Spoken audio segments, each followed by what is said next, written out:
I want to thank you for taking the time to check out my videos. I'm always looking for new topics, so if you have any to share or any comments, please leave them down below.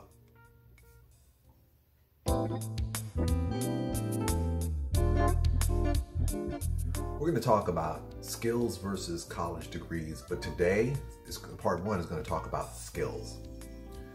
There's a lot of emphasis right now on encouraging individuals to gain more skills, and even more so a greater discussion about whether or not skills should be more focused on as opposed to college degrees.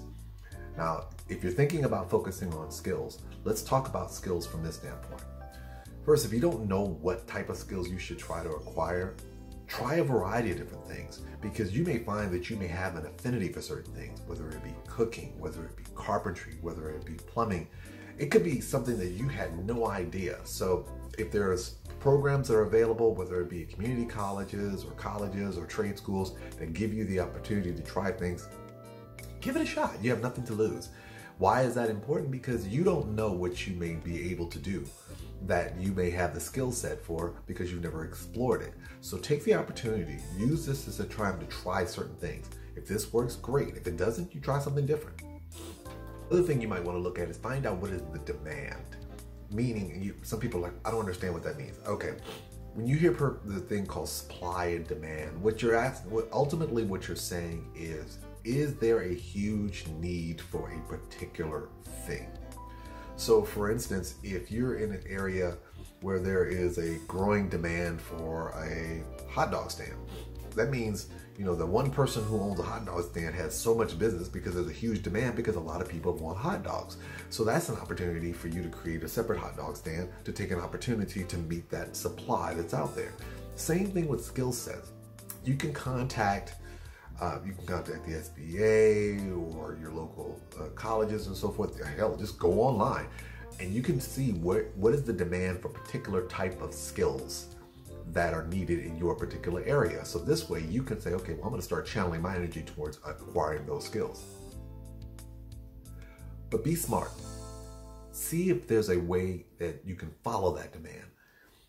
The reason why I say this is because too many times we see situations where there's demand and then this major employer comes in and you got this skill set and then you go work for the employer, and then when the employer shuts down, you got the skills, but the demand is, the supply is no longer there. The demand is no longer there. But this is a great time to see, do I have skills that if it's not in demand here, do I have the ability to take those skills and go someplace else? So start looking at whether or not you have skills that can be utilized in different areas. Now, don't get me wrong, I know you probably bought a house, your kids are in a particular type of school, you've got a work environment, you've got a home environment that works best for you. You would rather not move, but listen, keep yourself flexible. See if you can follow the demand, because guess what? If your skill sets are valued someplace else and they're willing to pay you more, you might see opportunities to be able to transition there, as opposed to trying to keep yourself here and hoping that somebody comes back to take advantage of your skills. Aspire to be a supervisor. Now, let me tell you what I can tell you. And the reason why I say this is because I have a good friend of mine who has literally been a supervisor in like 4 or 5 different industries.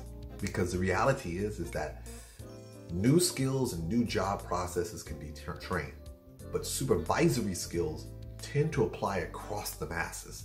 So if you have the ability to hire, fire, discipline, engage, productivity, increase productivity, maintain, decorum within the workplace and so forth, those skills are valuable. So when you go, let's say you find a job and you're working, find out as soon as you get there, what do you need to do in order to become a supervisor? Aspire to be a supervisor. Start promoting that, because that could be your transition into other types of industries. Because again, being a supervisor, that's a skill that you can transition. And don't focus on just one skill. Now, I understand the whole notion of being, master of my fate or maximizing one particular job skill. I get that. I'm not trying to tell you that you should have 20 or 30, but maybe 2 or 3. Something so that, and they can be related or they can be unrelated. The reason why I say this is because you never know if you need to pivot. Maybe this one particular skill set you had was great for a period of time. Now it's no longer, but you have this other skill set. Well, dust it off and put it into use. You have more abilities than you give yourself credit. take advantage of using them to the best of your ability so that you can maximize all your opportunities.